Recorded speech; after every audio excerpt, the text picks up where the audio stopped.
Support for this video is brought to you by Manscaped.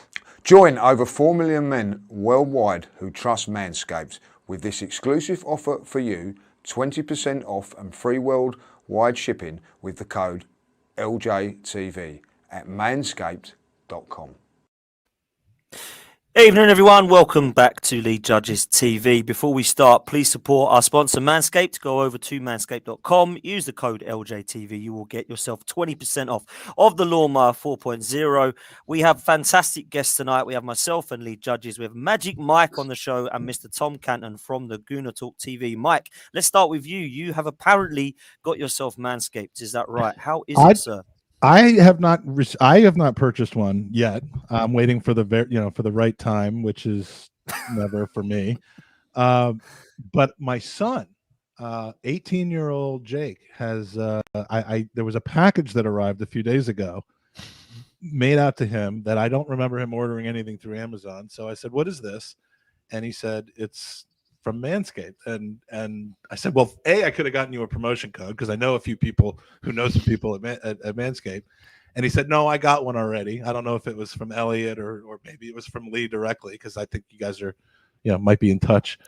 But yeah, in completely unrelated news, he's got a girlfriend.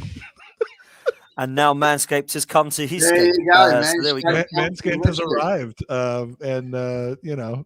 I don't know whether to be proud or horrified, but I am proud that he chose the right brand. Yeah. If you're going to be doing that, if you're going to be manscaping, you got to use that one. So thank you very much for that. And I love that. I love that bell. Lee Judges is still waiting for a phone. I'm bringing the bell. Lee Judges is still waiting for his phone call from EastEnders. They said, don't phone us, we'll phone you. He's still waiting for his amazing acting there. Tom Canton, how are you, mate? Yeah, good. I just love that Lee thinks that worldwide is 2 words. Are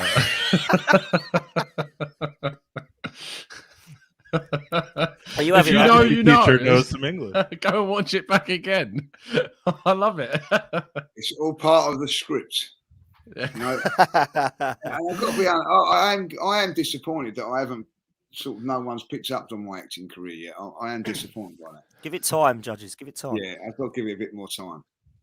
You have. Guys, first of all, before we get into yesterday's fantastic result, we need to talk some serious stuff because I don't care how many people like or subscribe this video.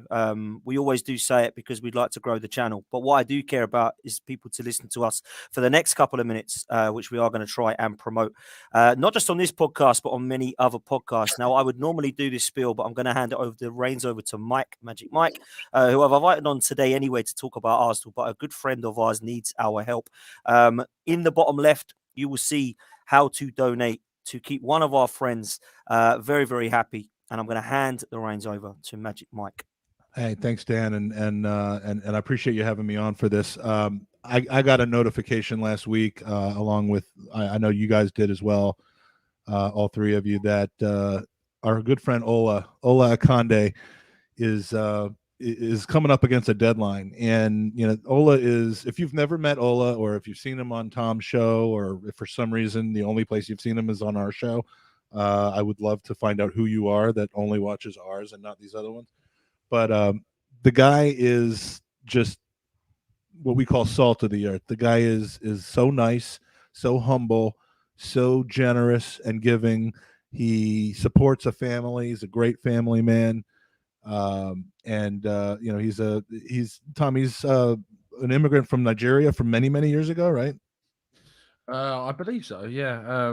I think that with Ola, we've met him, we've all met him, and we know kind of, what kind of character he is. And he's just like the most down to earth, nice guy that you've ever met. And as Mike's going to explain, he's facing a situation that really no one should have to face, and unfortunately he is. But go on, Mike. I'm not super familiar with the laws over in the UK, but he has papers that keep him legal over there, his legal status, and he's a super honest, law-abiding guy, and those are expiring very soon. And from what I'm understanding, the cost of those papers to get them renewed involves certain legal fees, health related fees, and other things that are just incredibly difficult for someone in his position who spends every penny that he has either supporting his family or purchasing beers at the 12 pins for other people.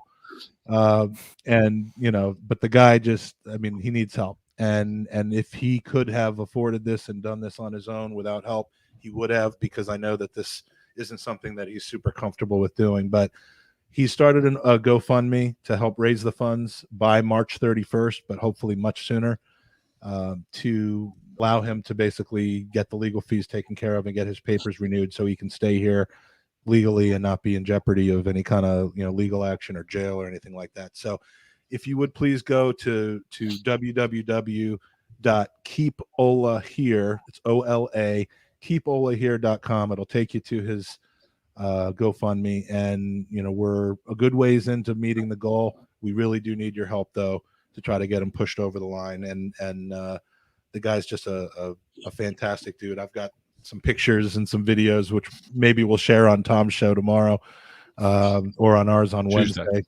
Wednesday. Tuesday. But he's one of only 5 select people who have actually spent the night with me on my Airbnb couch inside the Highbury North Bank. What a privilege! What a privilege! I mean, Tom's another one, twice, and I'm not putting that picture up. Yeah. But yeah, I mean that's something you just don't automatically get, and for me to allow that tells you the kind of guy that he is. Absolute privilege that must be. Yeah. Just don't go and sit on any of Mike's chairs because they break very easily.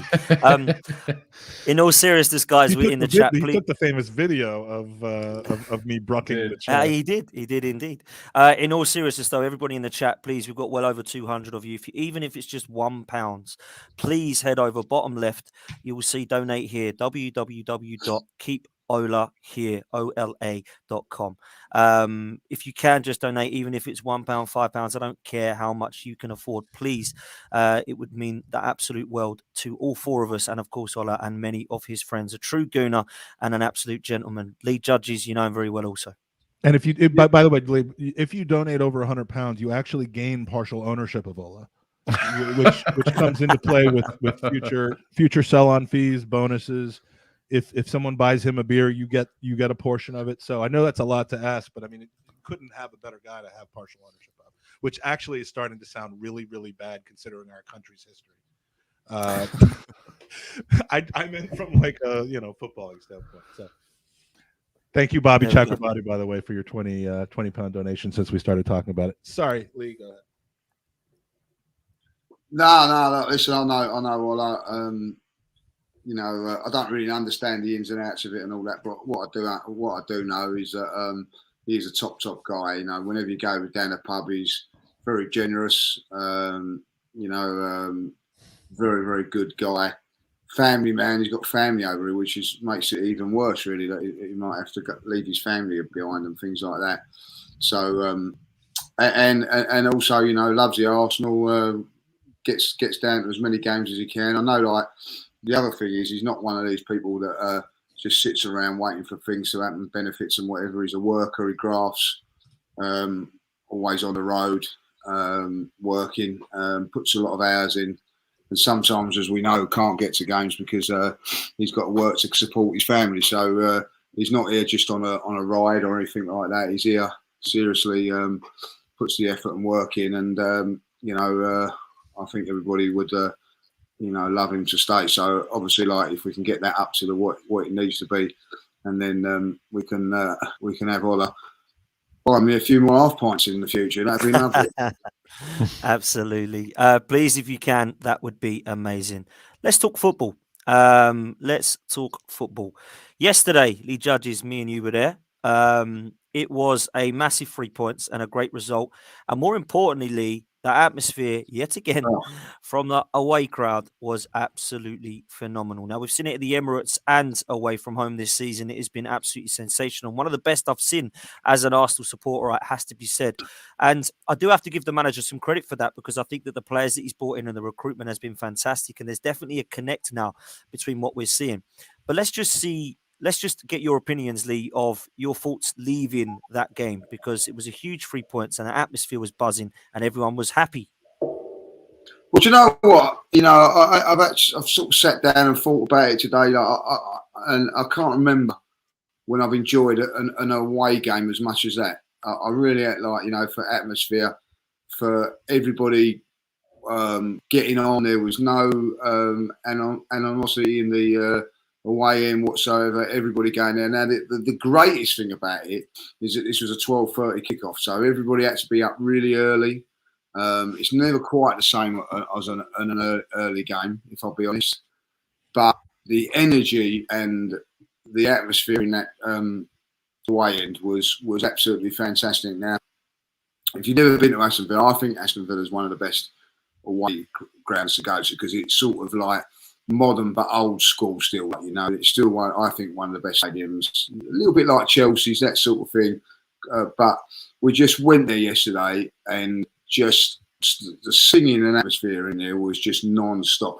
It was like it was probably about 10 years ago. That's how away games were. Over the last sort of 10 years, there's gradually been cliques in the Arsenal fan base, Arsene Wenger and etc. and etc. And there was lots of fractions and people arguing with each other and everything like that. What started about 10 years ago, Lee? No, it wasn't nothing to do. No, it wasn't nothing to do with that. That wasn't even about. I'm kidding. That wasn't even about at the time.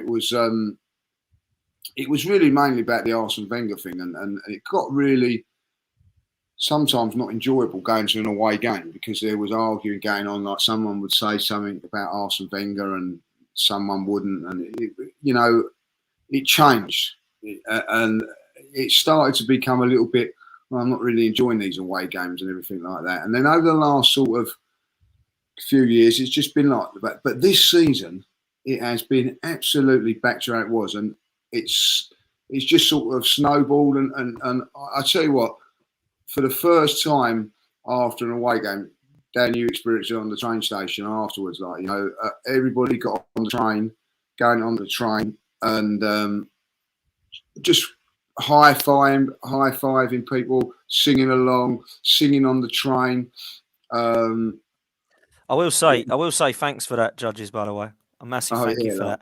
Well, we can tell them about me and my dad were going the other way, because we were getting the what right. Was that? They was going the other way. So we all got on the station. There was about 15, 20 of us. And we started singing "We're the North Bank Ivory," and then we called Scott Dan and his dad Steve to sing "We're the Clock In, We're the Clock In."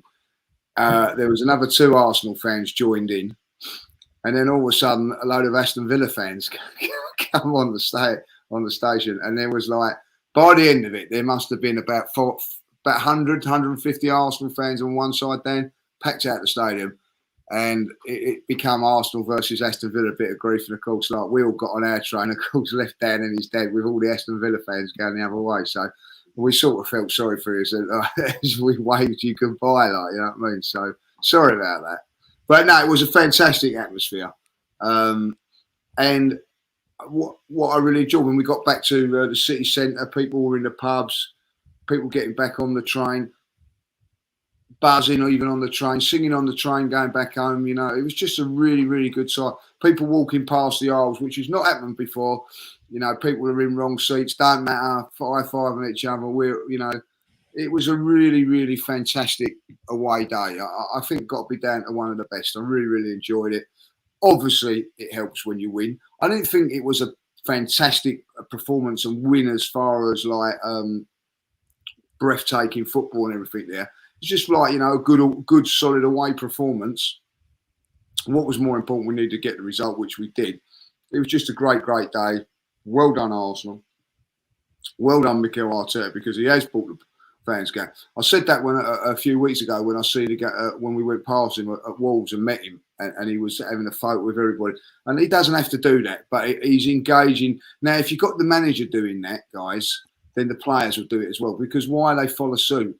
And that is the thing. And I think that he's a very, very clever man. He knows what he has to do and what he don't have to do. And I thought yesterday, do you know what? There was a time, and I've said it on an interview once before, people had a little bit of a go at me, and I said, look, I get jealous when I see other teams with the players coming over and clapping and all that. Like, I wanted a bit of that. And we've got it back. And look how good it is when all the players are coming over clapping. Forget about putting the shirts in there. They're all there for about 5 minutes yesterday. soaking up what the fans were doing, and we was getting the energy back off the players and everything like that. Now, and that's something that's not been there for a very, very long while, and it was so enjoyable. And I'm going to be really honest. I think and I don't think it's anything to do with Arsene Wenger, and I don't think I just think it was probably going from Highbury to a bigger stadium and everything like that. Lost the connection with the players. Just lost the connection. Now, I don't know why that happened and whatever. There may be 100 things, but that connection's coming back now. You've got players that you can feel for. Look at Leno yesterday. You know, if anybody wants to know an example of football, that bloke could be really like in the dumps and whatever. He's been an absolute ultimate professional, and I don't care what he does now. You know, I see Martinez getting booed and all that. I don't care what Leno does from now on. I will never boo that man, because I've got so much respect for a person that's been left out of the side. He could actually say a bit unfairly and whatever, like, you know, but he's never moaned, he's never groaned. He's just been the ultimate professional. And when it mattered yesterday, he's come in and produced a performance like that. And he may have to do it on another couple of occasions, because I'm hearing today that it's going to be at least 2 weeks for Aaron Ramsey to even get fit. So we're going to lead Leno now, and he's been I just, you know, he kept a clean sheet yesterday. He was fantastic. What an attitude! What an attitude! Yeah, I mean, I bigged him up in my interview, and I sort of said, you know, I thought that he deserves a lot of credit, and a few people were sort of saying, "Oh, I thought he was rubbish. His distribution's terrible. He's definitely not as good as Ramsdale." Oh, Jesus, I never said he was. I just said I thought he deserved a lot of credit. Tom, let's come to you. There's definitely a connect, but we're not allowed to celebrate anymore, Arsenal fans, Tom, because people get very salty. Gabion Bonlahor, who said it was fine for Steven Gerrard to start going mental when you score a goal because the fans like it, but it's not okay for the fans to go mental and enjoy a win. We've seen it now from Ruben Neves. We see it again from Ashley Young. We've now seen it from Gabion Bonlahor. What's happening, Tom? Can we not enjoy a win anymore? Oh, mate, we see it from our own fans as well. Like, you know, we can't enjoy this. Apparently this is only Aston Villa, and you know, we've got to raise our standards and all that. I'm sorry, but it's a joke. Like, it's an absolute joke to say that you can't celebrate something and enjoy it. Arsenal have been a team that have been regressing over the last however many years, since obviously we moved to the Emirates, and we got to a position where we've been the absolute lowest it could possibly be, and that I can remember in my living memory of being an Arsenal fan. And I know that we've had lower points than this for those fans that have been supporting the club for much longer, but we are now in a recovery situation where we're turning things around, and you know, we're pushing ourselves forwards. And Villa did the double over us last season. Last season, and this season we managed to turn that around. We hadn't done the double over Wolves, I'm not think for someone like 2013. I think it was the last time we managed to do the double over them in the league. Things are changing, things are improving. As Lee said, like, the relationship between the fans and the players is increasing, and it's getting better. And I think also that we're moving in a direction now where you can see where kind of the team is going. You can see the end goal. You can see that the next step is, you know, get back into the Champions League. The next step beyond that will be to continue pushing forwards. So when we win a really difficult game, and it is, I mean, Man United couldn't get a result. They couldn't win there when they tried, and they're one of our top 4 rivals this season, touted as title challengers at the beginning of the season. Couldn't get a result there. It's a very difficult place to go, and we managed to get not just a win, but a clean sheet. You know, we really restricted Villa to what they were able to give us in a team that, you know, it's not perfect by any means, Arsenal. And I think the way in which we've kind of increased and our output has certainly led to something to get on board with. And to be able to be told that you can't celebrate that is just a joke at this stage. And it just kind of goes to show the saltiness and, you know, the preferential treatment that other teams probably get over us. But yeah, you know, just ashamed of themselves, really. Absolute losers. So yeah. You know, I'm 100% with you, Mike. I know you're passionate about this, and I know that there are certain people in football that don't like to see people doing well. And unfortunately, at the moment, it seems that against Wolves and Brentford and obviously against Leicester, we were really, really happy. Liverpool, a lot of people disappointed, and of course, we're happy again because we don't want to go on a losing streak of what's been a winning streak of late, or at least a consistent run of games. So this was a massive win, wasn't it? Absolutely massive. I mean, with the celebration thing, I was told that I'm not allowed to celebrate our last minute draw against Palace in the moment, and I took my shirt off anyway. and in the stadium, and it's anything in the moment should be celebrated. And you could talk about your 10-year context of saying, remember when we used to think it was a big deal to beat Aston Villa 1-0 away. Maybe you can look back on that, but we needed that game and we got it. And I'm sorry, but if there's anything that's going to bring our supporters together a little bit more, it's other teams and other pundits who used to play for the teams that were playing, whining and crying and giving us a wonderfully tasty soup of their tears. And you know how much I like soup, Dan. You love soup, man. But that just like with the game rescheduling and all that, we can be absolutely sure that will unite the fan base. So bring it on, let it continue, and I'll take any victory away from home against a Premier League club. And I'm just jealous I couldn't be part of that. That support was phenomenal. You could hear it loud and clear. You could see it. And over here in America, I don't know what they do over there, but after the game is over, a lot of the times the NBC will take the game, either go to a commercial or go back to the studio. And this time they stayed on the away end, and the support and the players coming to the away end to give their shirts out and give hugs, and Saka literally just hugging a bunch of fans until he got whisked away. Just amazing to see that. It made me so jealous yet excited, because the next time we play away, going to be in the house with you guys. And absolutely, you are. And Palace, is an away trip I've made a couple of times, and it hasn't quite gone well. Never successfully. Hasn't gone well. One of the games was the absolute lowest, I think you could say, that we got in the Arsene Wenger years, the last Monday Night Massacre. Hopefully this will be different, but it's still a fun away day and just a shorter train ride. But It's going to be fun. I could not have possibly thought when I planned this trip that we'd be in as good of a position with as much to play for and as incredible of an environment as we are right now. And so, especially for my son who's going to be joining me, it's just going to be a fun time. The game, you almost don't need to talk about the game because it was a professional performance. It was enough to get the job done. It didn't really feel, although maybe a little bit right at the end, that we were in jeopardy of throwing it away, which has always been the issue when we've been one goal up in the past. We've normally thrown it away in one shape or another. And, the process, as we like to talk about it, is about a lot more than just what you see on the pitch. It obviously has to include a lot of success on the pitch and a vision of where we're going to be. But that relationship, and I know I'm repeating some of the things you brought up, but more for emphasis, the relationship with the fans is part of the process, not just on game day, but outside of game day, the way that they treat fans. And I think you'll see more and more of that happening, where you'll see Mikel Arteta and Edu's influence on the club, and kind of get back to when the Arsenal way was running rampant, because the Arsenal way has lost its way over the last 10 or 15 years. We've seen that with redundancies. We've seen that with how they treated Jerry Quay, the man behind the Gunnersaurus suit. So a lot of these are recent things, and I just think that those things will be changing and evolving over time.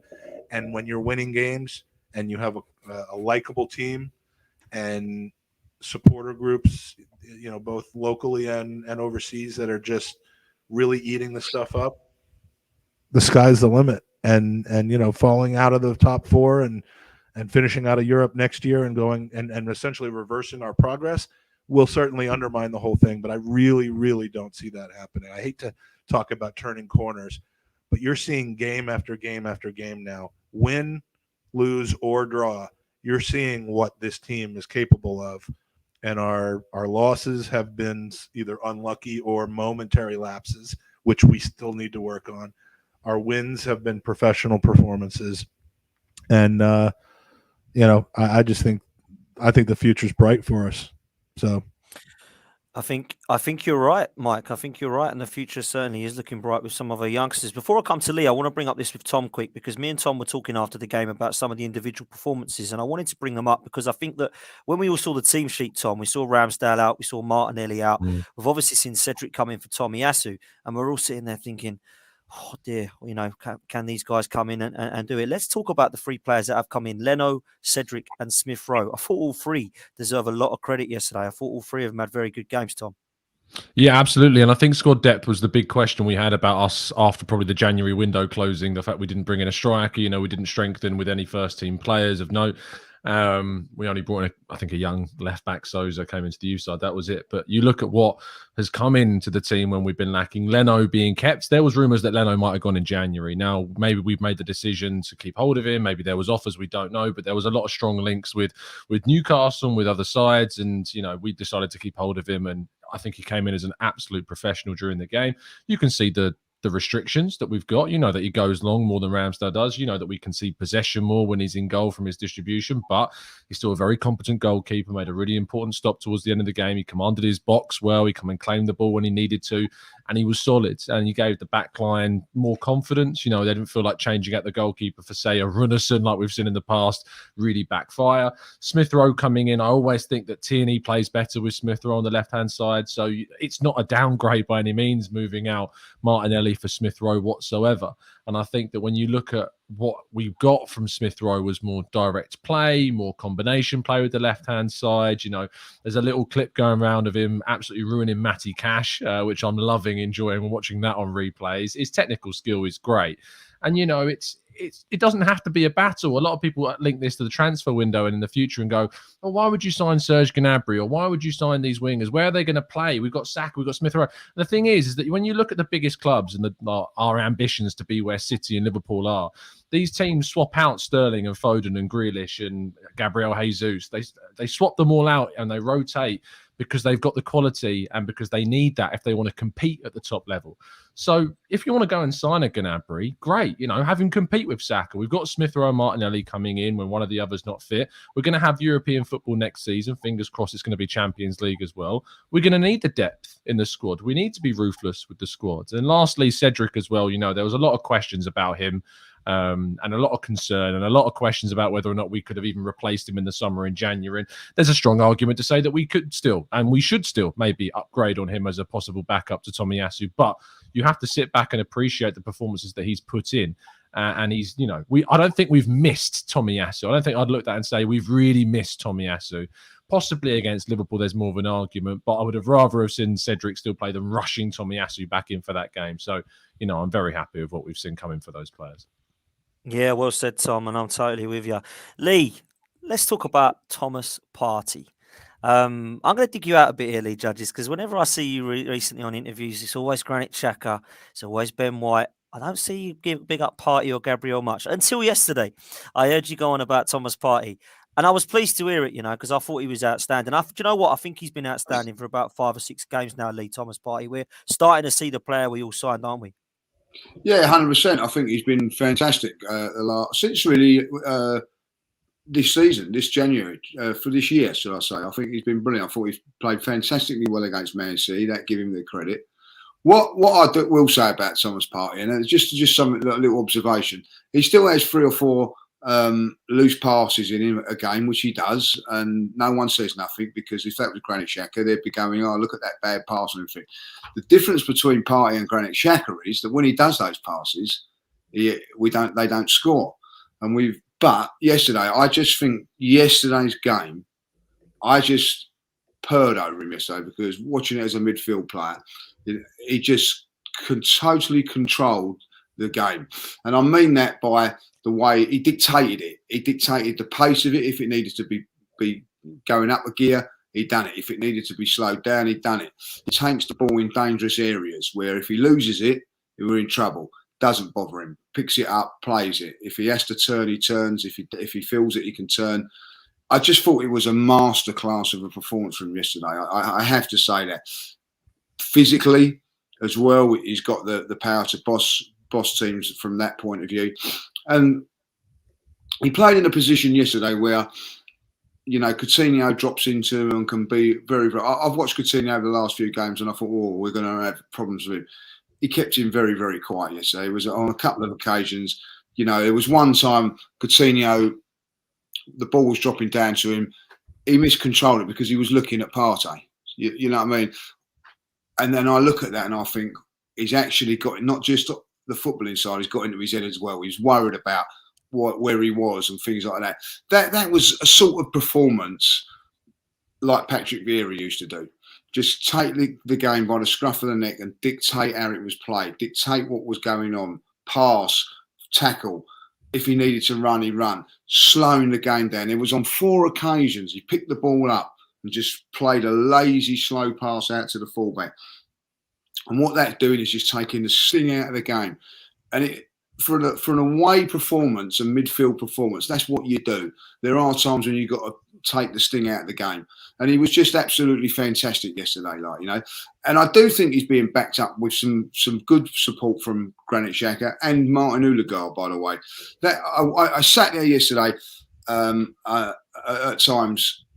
The work rate of all 3 of them is fantastic, and I generally, the trigger point to that is Odegaard. Odegaard is the one that makes those snaps first and they go, but the one that gels it all together is Thomas Partey. He has been absolutely brilliant in the last few games. I can't stress how good he has been in the last few games, and I just felt that yesterday's performance was fantastic. And part of the reason that Arsenal are doing well at this moment in time is because I don't think much has changed over the last couple of seasons. We've dominated games, played really well, missed chance, and then we can see goals. What we've got now is a defence and a stranglehold of a defence and a defensive midfield player that don't concede that many goals. We defensively are very, very strong, very, very sound, not just in open play, but also defensively and all. We're not got at. I look at some other teams and you think like today for Spurs, for instance, as well as they played, I looked at that and I think you can get at their defence. If you get at their defence, they might crumble. I don't see that with Arsenal at this moment in time. They put it on us in the last 10, 15 minutes and we rode the storm. Yeah, we was a little bit nervous at the end of the day. But if you look back on it, they didn't really have that many shots. Create that many chances against us. We defended really, really well. Sat back. Credit to the manager again, bringing on Rob Holding in the last 5 minutes to see it out as well. Has to be given credit, Rob Holding, for coming in. That's not the first time he's done that. He's done that against Wolves as well. I just think that it's structurally very, very good. But we've also now got good central defenders, guys, in Gabriel and Ben White. But we've now got someone protecting them from the front. And that man being Thomas Partey. Now, if you look back, as good as Adams was, Sol Campbell was, Martin Keown, all of those centre halves. If I missed out one, I apologise. Right, Kolo Touré. They always had good players shielding them. A good central midfielder shield. Don't matter how good they were, they still had that shield. Now we've had defenders that are not in the league of those players that I've mentioned and never had that shield in front of them.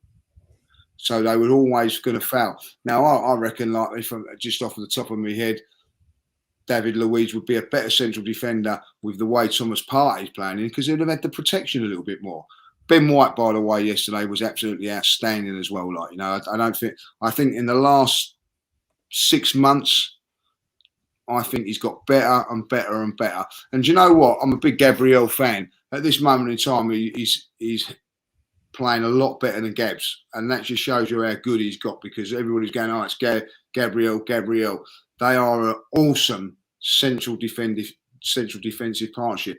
Now we're going to have Saliba coming back into that as well next season, so like they're going to have 3 challenging for that, and that is the competition. What Tom just said earlier on, that we need to have that competition at this moment in time. The only real place I see us with real proper competition is in those wide areas. Pepe and let's not mention Pepe but after yesterday, but like Pepe and Saka, Martinelli and Smith Rowe. I don't see that in other areas.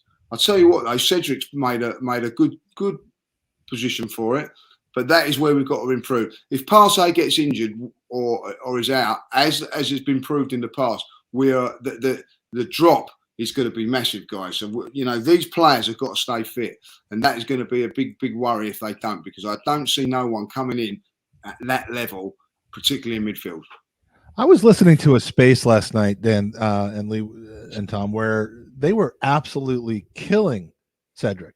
Like they were doing a player rating on a Twitter space last night. I could name the people that were hosting it, but there was a lot of people in it. And I mean, they were absolutely torching, giving 1s and 2s, a lot of them. What, for his performance yesterday? Yeah, for Cedric. I mean, I thought. Well, I must be watching a different game then. Same. I thought he never got roasted down that side. No, he was creating very, very well. Combinations were good. He made an unbelievable last-ditch effort at one stage. He was the reason that. Yeah, he was. He was on the other side of the pitch, wasn't he? Covering, and he did really well. Yeah, it was insane. It was. I mean, there was a handful of people. Do you know what? I will say this about Arsenal fans. This has been a thing that's been happening for a long while. If they don't like someone, they don't like someone. You know, and it doesn't matter what they do. You know, like. There is that little thing about Arsenal, you know. If Arsenal like a player, it doesn't matter that he can't do no wrong, and if they don't like him, he does. Now I don't really know where that's coming from in Cedric. I think Cedric, by the way, in the last 5 games, I'm going to be really honest with you, has shocked me by the level of performance.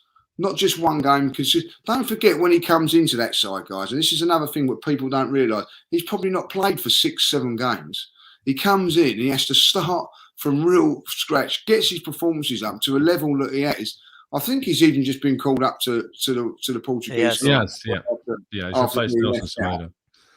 What does that tell you? That tells you he's got good mentality as well. So I've been more than impressed with him. Listen, he's never been my favourite.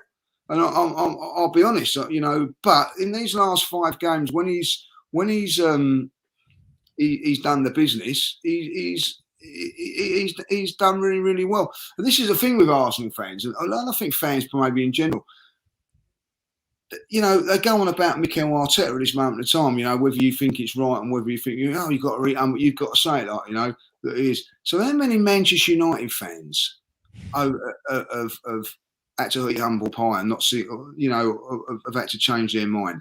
There was thousands, I remember, wanting Alex Ferguson to get the sack. By the end of it, no one, you know what I mean, like they loved him. It looked standing back. Why? Because he was successful and he got wins. You know what I mean? So if the manager starts winning games of football, that's all that matters. And, you know, this thing of not, you've either got to like Mikel or you haven't or whatever. I don't see all that, like, you know what I mean? Like, give credit where credit's due, criticise when you want. You know, because people have said Cedric's crap. What, they can't now give him praise because he's had good performances? Yes, that's exactly it. Yeah, that's exactly it. That you can't, because then you become the only worse thing than a grass or any of that, and you become a flip flop. Which apparently the idea of changing your mind is the worst. Can't change your opinion. You can't. You're not allowed. You're not allowed to. Exactly. It is. Here's what I will say though: if you acknowledge that changing your opinion should happen, maybe the opinions you give should be more in the now than generalized. And what I mean by that, you know, the problem that I think people have with flip-flopping, and it's my only problem with flip-flopping, is when you're flopping from a flip where you've established something as fact. This is go on. Where you've established as fact that Arteta is bad or that he isn't good enough for Arsenal. Because that you're essentially saying in that instance that it's a done deal and your opinion won't change. I've gone from back and forth. After the City game at the beginning of this season, I started an open mic show with "Thanks for the memory. It's time to go." And he should be sacked. After that, and you know, but I didn't. You know, my opinion has changed on him, and I've never really wanted to push him out because I don't want to start all over again with a whole nother redo as we did with Emery, and then again now with Arteta, but. You know, the only thing that gets to me is when people say it as though it's an established fact and it's not just an opinion about how he currently is dealing with the team or anything like that. He's too inexperienced. Well, he might turn out to be too experienced, but he also might turn out to be the proper amount of experience for the club that we're building, which also doesn't have a lot of experience and needs something to buy into. So, you know, flip-flopping I think is fine, but you know, as long as it doesn't turn into hypocrisy, and when it does turn into hypocrisy, you should think about how strong and how you're actually expressing the opinion in the first place. Yeah, because none of us control any of it. You know, I'm seeing some people in the chat talking about it right now. That I love that gamer comment. If my boy Dan P can be bigging up Arteta, anyone can. Yeah, I mean, absolutely. I think it's better to flip flop than to just continue to push a narrative that fits your. Yeah, but is it a flip flop? What is a flip flop? Because I don't really understand it's a term that's used to belittle the idea of changing your mind, Lee. There are. I think the problem is, Lee. There are some people who go, Arteta needs to be sacked. Oh, I think he'll coming in now because he's won. Oh, he's lost. Get him out. Oh, he's won. I want him in. There are certain people that do that, but I don't think it's fair to say that if you've changed your opinion after and back your reasons why you changed that opinion, that's a bad thing. You should be called a flip flop. And that's exactly what I'm saying. Is that there is a way to express concern, precisely, and be negative in a moment that deserves negativity. Let's just get this right. If Arsenal lose their next 5 games, what, you're not allowed to say that you question the manager? Of course you are. Yeah, of course you are. It's a results business. It's opinions, and like my opinion will change week after week, because at the end of the day, like, listen, you know, if Arsenal win, I'm happy. I don't care. If we lose, I'm not going to be really. But I just don't see. And it's the same with players, because you said a player, you know. There's lots of people out there, Arsenal fans, and not just Arsenal fans, that have said Ben White's a waste of money, £50 million. People have said Martin Odegaard's a waste of money, not crap. What's great about it, in my opinion, what's great about that is that these 2 players are proving people wrong. Well done them. I can't, you know what I mean? That's it. Like, you know what I mean? Like, ultimately, I thought Ben White was a good player. I said it about Odegaard. I'm really excited what I'm seeing with Ben White at this moment in time. You know what I mean? Like, I really am. I really, really like him. Not just as a defender, he can defend, but he's a footballer as well. He can play. Oh, but he's the Seaside Mustafi though, and that's what that's all he'll ever be. Dude. Apparently. Lee, you mentioned something about if he loses 5 games, is it not okay to criticize the manager? Of course it's okay to criticize the manager, but what I'm curious about is that when a person criticizes the manager for what clearly, in order for that to happen, we've lost to Palace and Brighton and United, and I mean we've just had either some very, very bad luck or something has just changed. I mean, it's why it's so hard to imagine that happening right now, which is a good thing.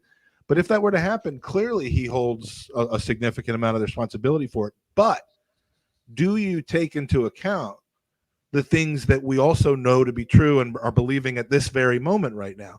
You know, do we like Arteta because he's won 5 straight games, away from home and has got us into a pretty solid 4th place, or do we like him because we do see that he's playing a particular style of play now, that his players are playing for him, and if they should stop or somehow mess up, that we don't necessarily hold it against Arteta. So, you know, it's the forgetting of the credit that's been built, or the things that were true once that are suddenly just not true anymore, that kind of surprised me. And yeah, he should deserve criticism if we go and lose 5 games on the trot and end up down in 7th or 8th place. But and guys, instead of super chatting, go to keepolahere.com. Yeah. Please.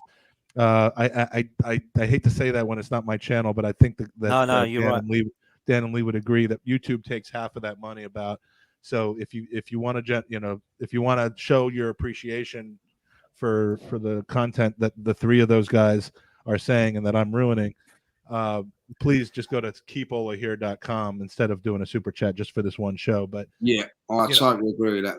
I'd be interested in hearing, because he's clearly done something right now and built something, and even his most ardent critics can agree that there's something to it. No, we've lost. Yeah, can I just say something about me? I think he deserves credit at this moment in time, but I don't think people are going, oh look, you know, going overboard at the moment and everything like that. For me, if he can get top 4 at the end of this season, that means he's got, at some stage, guys, he's going to have to go to he's got to go to Palace, Chelsea or Spurs, and get results, right? To get top 4. He's got to do that. So that will define whether he's a fantastic, everything's going to be there. Not beating Villa, which anybody, we can still go mad about that, and great, and rightly so.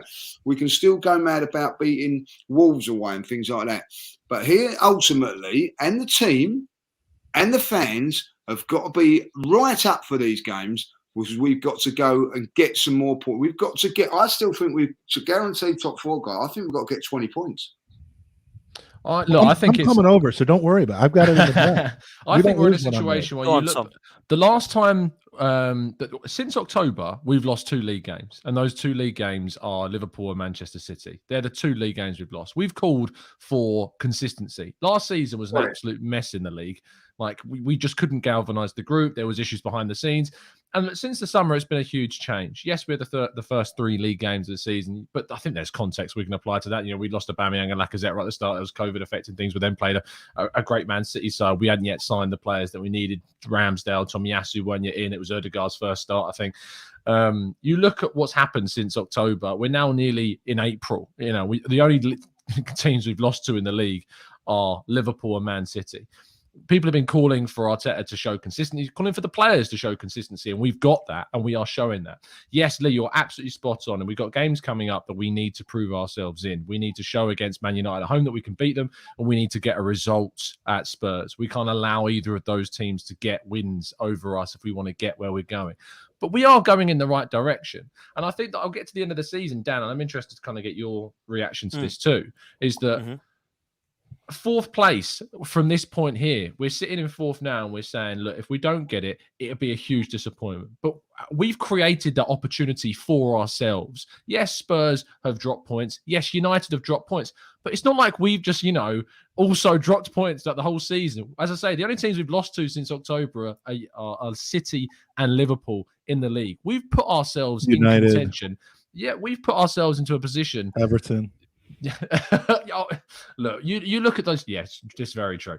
You look at those games, though; they're absolute anomalies in what we've done.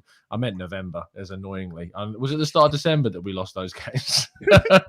That's really irritating. I was looking on transfer marks and I've seen a 10. I'm like, oh, that's really annoying. But still, you look at the games: and Man United away, City at home, and Liverpool at home have been games in which. The United game was silly. The Everton loss was silly. But we've seen consistency across this season since that point. And you think about the way in which we've moved forwards, the way in which players have improved, the way in which Martinelli's got better, Smith Rowe's got better, the back five's been more unified, Partey's been the Atletico Madrid Partey that we've always wanted in 2022. Ødegaard's become our most important player in the team. Tomiyasu's been missed in the sense that we could have done with him, but Cedric's come in and been fantastic. It's a galvanised group. You got fans singing Mikel Arteta's name. There is no reason to sit here and question Arsenal right now. There's a time that we can question them in a few weeks, maybe, if we drop loads of points. But right now is the time to get behind the team. It's not the time to be looking at. It's not the time to be looking at Barcelona and seeing Aubameyang getting a couple of goals and going, oh, why didn't we keep it? No, it doesn't matter, because guess what? In 14 games this season with Aubameyang, we scored 18 goals. And in the 13 games since we dropped him, we've scored 26. We've scored more games since he's left, and we don't need to focus on that. Look, there's so many things that we can move forward with that we can be happy about. But Dan, if we don't get top 4, it'd be a big disappointment. But there's still so much evidence that we're moving in the right direction that's coming through this season, from the fans to the players to the coach. And what you've said there, Tom, is bang on. And what you've most importantly said there is that there's no need for us to get behind, to not get behind what's happening right now. And I think get behind is an interesting one, isn't it? Because get behind the fans and get behind the players and the manager, to me, I think sometimes is sometimes looked at differently. Sometimes if you criticize or if you question it, people will say you don't get behind what's happening. Listen, I'm at every home and every away game, but I still question if it's not going right. And right at the moment, I've given the manager praise. I've given the players praise, rightly so, because it is the players, like everyone says. It's the players, not the manager. So, of course, I'm giving the players a lot of credit too. And I feel that this is absolutely bang on what you're saying, Tom, the time to get behind the team and the manager and enjoy it. And I think the fans are enjoying it, home and away. And I think that's clear to see. There's a couple of things I do want to mention just very quickly. Bukayo Saka, I want to mention, Lee Judges. And I also want to mention maybe the only negative of late, lack of goals up top. Lacazette, Pepe, Eddie Nketiah. Pepe coming on.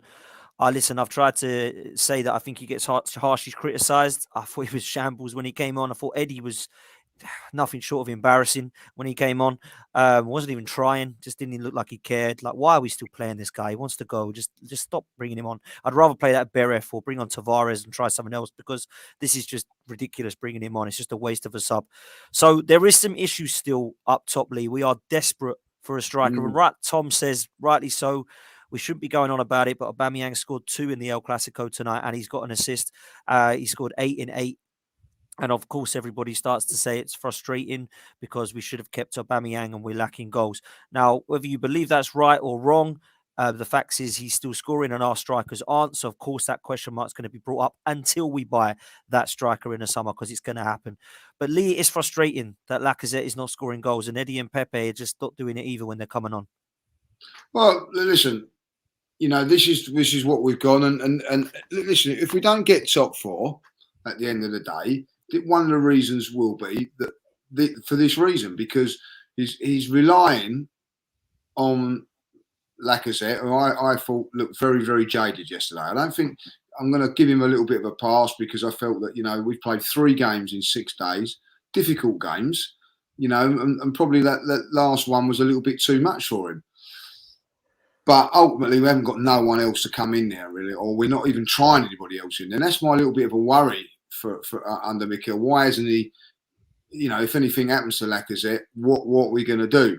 I think it's starting to become a little bit of a problem now. And the reason it's becoming a problem is a good problem, because I think that I've had some people, I've read on Twitter today, some people saying Smith Rowe had a bad game yesterday and weren't very, very good. Like, I can't understand what I'm watching. Matty Cash is one of the most top right backs going forward.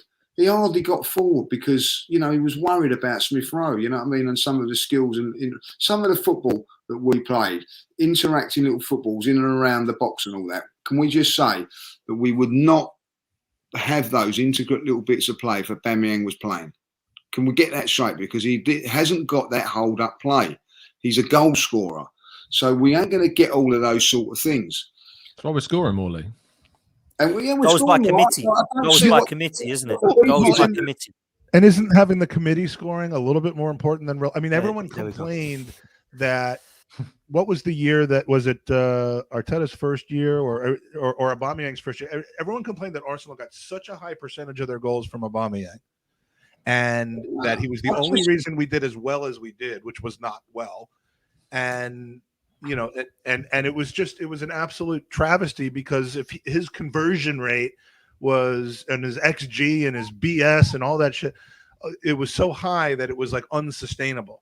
And now we're complaining because we've let him go. And yet, even though he's having a revitalization in Barca, which was the biggest, easiest bet you could have made, it was guaranteed money that he would do that, because he loves being plugged into a new toy.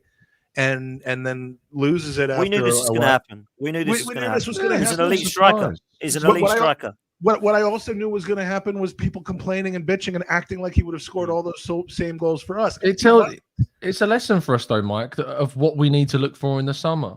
And I think that point that I think is it Rich made in the chat about Rich Butler, about Aubameyang's always going to do that. It's about who we need to look for. Man City and Liverpool play with these, the type of striker that's not a striker. It's an enabler, and guess who used to be the assistant coach under Pep at City? We know what Mikel Arteta is looking for, and it's it probably might be someone like a Jonathan David, etc., that plays that role very, very well as a second striker and enables things to happen. But we need to make sure we find the right one. But Lee, do you think that we're in a position where the game against Palace, how confident can we be? Because I feel like Arsenal are in a situation where we don't really fear the opponent anymore when we go in. We play our game. Listen. We've got to improve on the goal scoring side of things. Let's get this right. If I'm going to let's be critical about the game yesterday. If I'm going to be really critical about it, we dominated, played really, really well, and we're hanging on with 10 minutes to go. Well, that shouldn't be happening. The game should be done and dusted by then. Like, we had opportunities yesterday to score goals. but our decision making, not our goal scoring opportunities, let us down. You know, Lacazette, for instance, just has to play through Odegaard, and then he's on a one-on-one situation. He tries to shoot. That was the one thing that was wrong there. But ultimately, we're backing up with a good defence. So we've got a good defence. So we don't have to go and get 5, 6 goals. 1 goal, guys, is good enough if you keep a clean sheet. Now, we're keeping more clean sheets than I can ever remember at this moment in time. So we're the basis is right for us to go on there. Like, you know, I don't think if we'd have gone and signed Vlahovic at the beginning of this window, I would be sitting in there, pipe and slippers on, thinking that we're going to get top 4. Like, I guarantee it. But ultimately, I don't know if that's going to happen because I don't know if we've got enough goals. But we're scoring.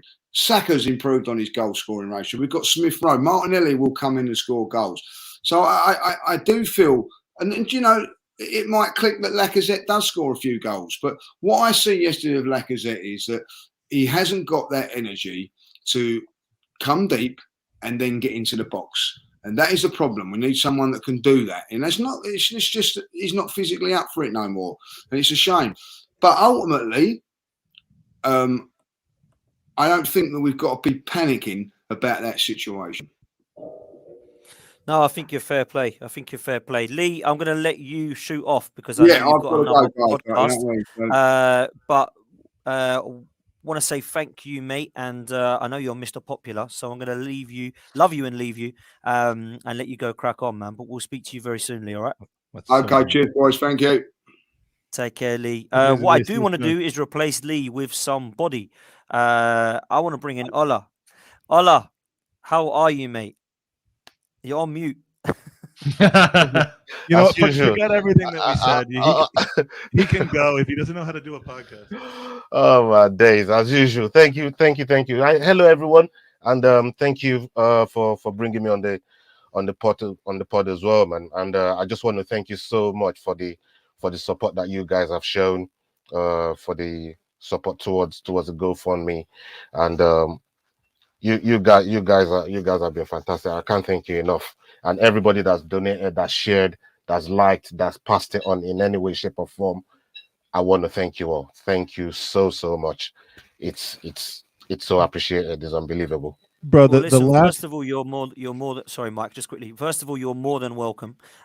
Second of all, I want to, before Mike comes in, just hand over to yourself, Ola, just to explain a little bit about what's happening. We did say at the top of the show that we wanted people in the chat. Instead of super chatting tonight, I don't even care if you don't like or subscribe. Please go and visit www.keepolahere.com and donate whatever you can, whether it's £1, whether it's £10. If you can afford £20, please do. It would be much appreciated to everybody on this pod, every single Arsenal fan that knows Ola, of course, Ola and his family and all of Ola's friends. Ola, over to you, bro.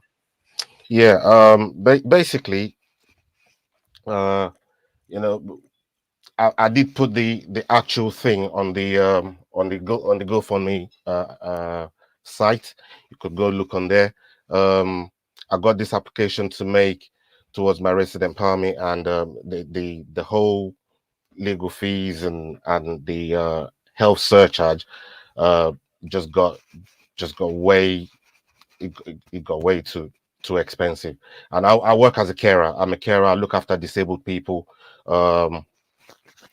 And right through the pandemic, we was right there on the front line. Didn't even take a single unauthorized day off. You know, I worked tirelessly through the year to look after, you know, people that can't, you know, that basically can't look after themselves, and try and give them a better quality of life. And during that difficult period, you know, it's all we did. And thank you so much to everybody that's you know supported it. It's fantastic to see, and I'm overwhelmed by everything that you guys have done. I can't thank you enough. Thank you so much. And we're not done yet. And Ola, there's a first of all, thanks to the chat. We've got about £100 raised during this hour. We really want to try to get some more done, and this is not the last time that we'll be bringing this up. But one of my favorite song lyrics in the world, in fact, it is my favorite, and it's the last lyric that the Beatles ever sang, is in the end, the love you take is equal to the love you make. And the reason that this is happening, Ola, is because you make, and don't take this the wrong way, you make a lot of love, man. You spread it out there. You put that energy out into the world with your generosity, with what you do for just, people you don't know who need your help, and for your family and for your mates. And anytime someone who acts like that towards other people needs help, it's incumbent upon us to help you. So you're not going to be going anywhere. You're not going to be unable to fulfill this obligation. We want to crowdfund and have as many people as can possibly do that, help you towards that, because you are, as I've said on both the podcasts I've been on today, just an absolute treasure to have met in this crazy world where I'm meeting a bunch of random people who I never ever would have met if not for this football club and not for a stupid podcast that I do. And besides, between the two of you at the bottom of the screen, you slept on my couch 3 times. I have to. That's a favor to me that I now have to repay to you. So get out your pen feds. Get out your pen feds. I probably shouldn't have, get out your pen feds, as Ola likes to call them, and go to keepolahere.com and help the Keep Ola Here. Not in Virginia, but in the UK. We got another 10 that's just come in. So thanks for that. Again, a lot of love in the chat as well, man. A lot Thank of love you so in the much. chat. Tom, over to you. Yeah, man. I mean, it's Ola. What have we known each other for the best part of 7 years now? Probably a bit longer than that. We met on, I think, through a Bergkamp Wonderlands, where everything kind of really started for us. And it's every time me and Ola go to the games and stuff, we got our ritual of going to Roosters and making sure we get the best chicken wrap in the world. Obviously, it's just what you need to do.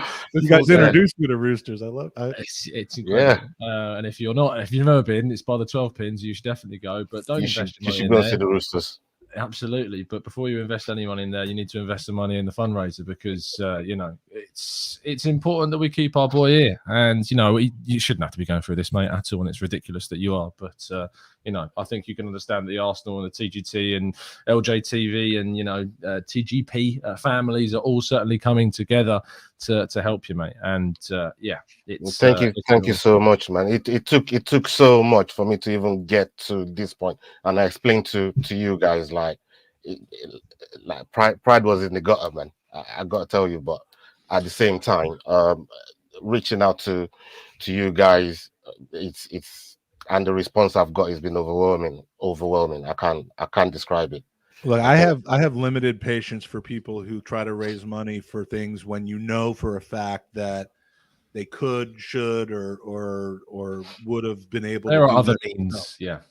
I mean, like you see somebody spraying money all over the place, and then they want to raise money for something, or I won't get into it, but certain things that could be covered by insurance and that sort of thing, and then they do a fundraiser. Forget all of that.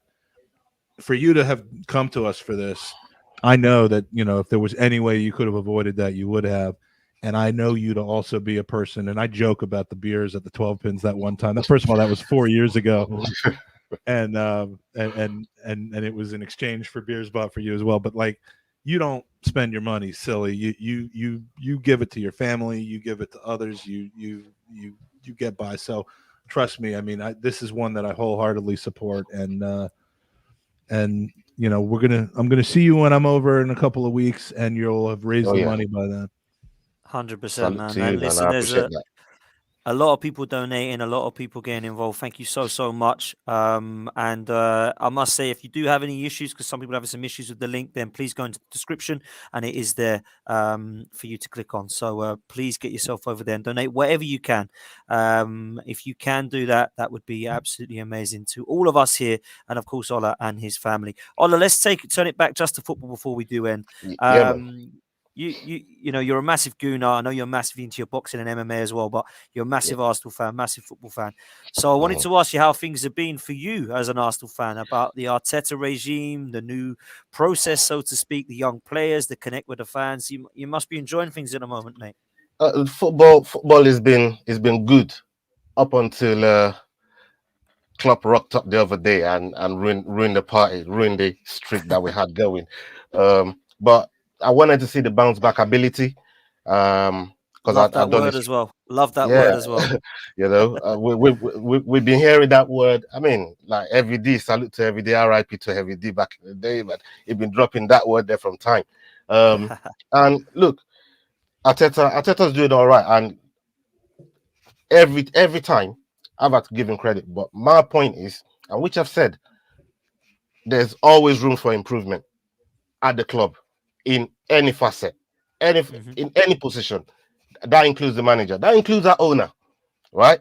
There's always room for improvement. But last year, November, we went through the same thing together. We've spoken about this loads of times. I've even said to Tom, like, I was Arteta, we were getting doubled by Brighton, Aston Villa. Like, I was like, no, this, you know. But I've seen changes. We've now done the double over Brighton. We've now done the double over Villa. These were things we weren't doing before. But as an Arsenal fan, and you guys know this as well, we've been scarred so many times. Thank you so much, Stephen. We've been scarred so many times by, we think we're going to go somewhere and then we don't. We think we're going to get to the promised land and then we bottle it, you know. So until the job is done, I can't get too ahead of myself, but I want to see consistency. Yeah, like I said, I said this the other day about Odegaard, because I was moaning about Odegaard coming into the season. So was I. I was moaning about him, but the last few games I've been giving him his flowers. I've been giving him his props. Yeah. But likewise. what I said is, I don't want to see Odegaard do that 1 or 2 times out of 5. I want to see 4 out of 5 times. I want to see 7, 8 out of 10 times of consistency. If he can give us that, then we got a real player on our hands, you know. But until, you know, it's not for what we've been through as Arsenal fans. It's not a lot to ask of our players. It's not a lot to ask of our players, of the manager, of the club, for what we've been through as, you know, as Arsenal fans. And all we want, regardless of how everybody looks at it, is one end goal, and that's for Arsenal to do well. It's for Arsenal Football Club to do well. And as Big Unks always say, and to everybody that don't know who I call Big Unks, that's Kenny Ken. Yeah, the club is the star. He is big, and he's like an uncle to me. You know what I mean? And that's why I ended up with the name Big Unks, right? The club is the star. It's all about the club, regardless of whatever your agenda is, your opinion is, where you sit on either side of the argument. The club is the star. But right now, the way the team is performing is bringing everybody together. It's letting people see a lot more eye to eye than we was, say, earlier on in the season, you know. And since dry January, when we couldn't score in the brothel, we've been doing well since dry January. And look where we are now. We're doing well. I did not think we was going to make top 4 this season. When at the start of the season, when I did my season prediction, I said 7th or maybe 8th again. You know, the best I would have hoped for deep down was 6th. You know, and being in the top 4 with games in hand like we have, it's been a good run of form. And Arteta's had his praises from me. The players have had their praises from me. But fair play. You know, there's still a long way to go. And we've been here before. We could still bottle it, and then we're back to square one, sort of thing. So you know, that's an uplifting part of the pod. It's supposed to be the positive part. Don't talk about blowing it and that sort of thing. But by the way, on the last on the ABW that I just did before this pod, I played the video of when I dropped something accidentally in Kenny Ken's drink. Oh, we're not going to talk about that. Jesus, you brought up Kenny Ken, and it just reminded me of that moment. But that was an incredible moment. Kevin Campbell nearly drunk us under the table, man. That brother can drink. I did not. That was a fun night, and that was a fun night. And one of the beers you bought for us with your pen ended up on Tom's shirt, so that was all over Tom. He was baptized with it. It was baptized with a beer. Brand new blooming shirt, and he decides to just pour a whole pint over me. It was great. Baptized with beer. I like that. Wasn't me. I like that. Guys, we've hit 120 for Ola. Let's try and get to 200. We're only going to go on for another minute, and I want to try and get to £200 at least if we can do that. Please go to the link, the banner, and donate what you can for a cause. It would be absolutely amazing. Can I shout out the people that have donated? Go for it. Yeah, we want to thank those that have donated. We've actually, just since the pod started, we've done about 170 now, and I want to say thank you to those that have donated. Tom Sable, great gooner from Tampa, who I'm going to be spending a lot of time with in the coming years, donated. We got donation from who else? Sebastian Vrod, I can see has that's joined. certain Russell donated. Has donated. Russell, that name sounds familiar. Isn't he somebody's dad? He's got 2 Facebook accounts. That's what he's got. Russ donated. Anonymous. I love that guy. He's amazing. Lee Mooney. Another anonymous, Michael Rafter, Mark Bacriden. Thanks to Mark for donating. Scott Gammon, Chris Morgan, definitely Bacriden. Mark Bacriden. Sorry, I should know that. He's Bacriden. He's back riding the GoFundMe. Amika Wosu and Partha, which I believe is Bobby's account. Bobby Chakrabarti has donated, and just means a lot that you guys would just take something that we're talking about and get on there and put in your credit card. So keep it up. Thank you all so much, man. Thank you so much. Thank you so much, people. I appreciate it. And anything left over, by the way, goes to the 12 pin. So you guys can come to the reception.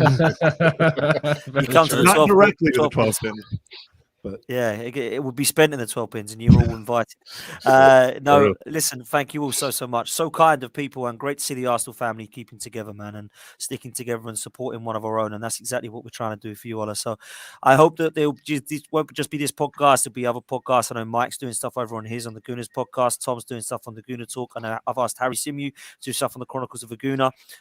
Robbie and James from AFTV are going to put that in their Tactical Insight show with Graham and James tomorrow as well. So I've spoken to the people that I know that are going to be able to get behind you, mate, and I am sure grateful. We can all help you out, man.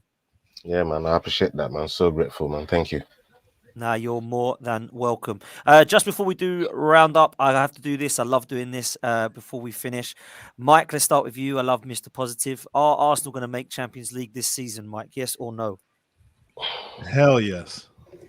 Hell yes. Hell to the yes. Tom Canton. Yeah, man. Yeah, obviously. Love it. Ola, are you going to let us down? Ola. I don't know. I've been here before. I've been burned so many times by this whole thing depends on this whole fundraising thing. We've been here before. I don't know. I want us to. You know what I mean? But the question is, I really don't know. I want us to. Hopefully that's good enough. I do want us to. But will we, Ola? But will we? That's the question that we're asking. Predicting your future. I don't know. I don't know. Yeah. I'm keeping everything crossed. Man. I'm going to donate another £20 because John thinks we're getting into the championship.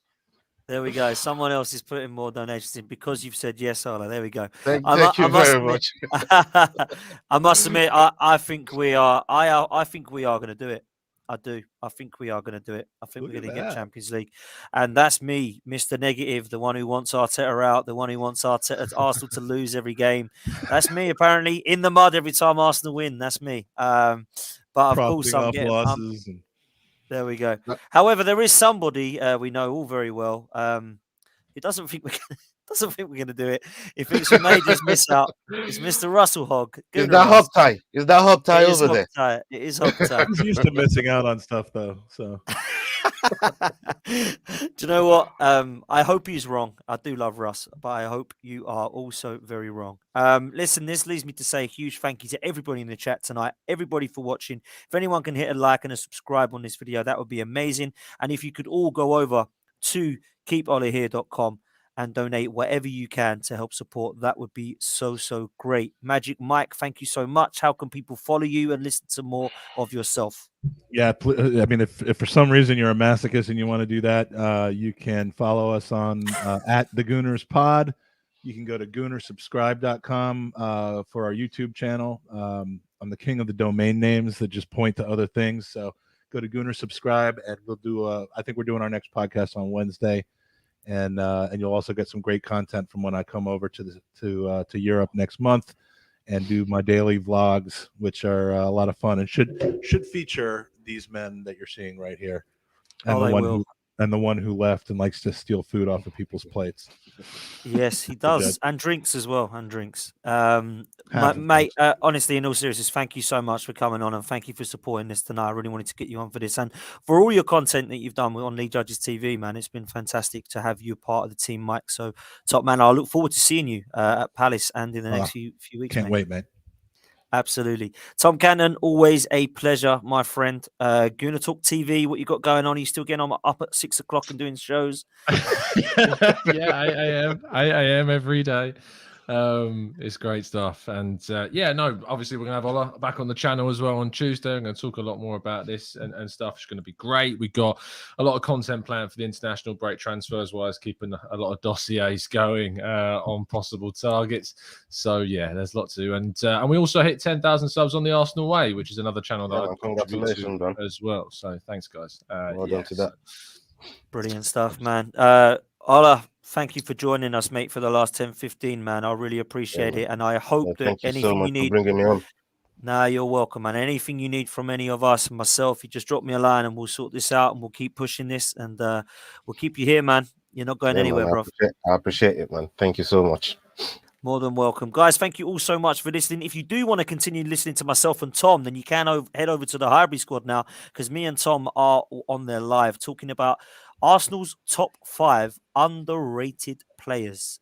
If you think that I'm right or Tom's right, go over and decide. We're going to talk Olivier Giroud, number 1. Oh, maybe he might be on the list, Mike. He might be on the list. But head over to Highbury Squad and Sophie will be in the chat while that is playing, which I believe is on right now. So get yourself over there now. And like and subscribe to Highbury Squad. Guys, this has been an absolute pleasure. We will be back very, very soon on League Judges TV with League Judges, not without him. And until then, we will see you next time and up the Arsenal. Thanks, guys.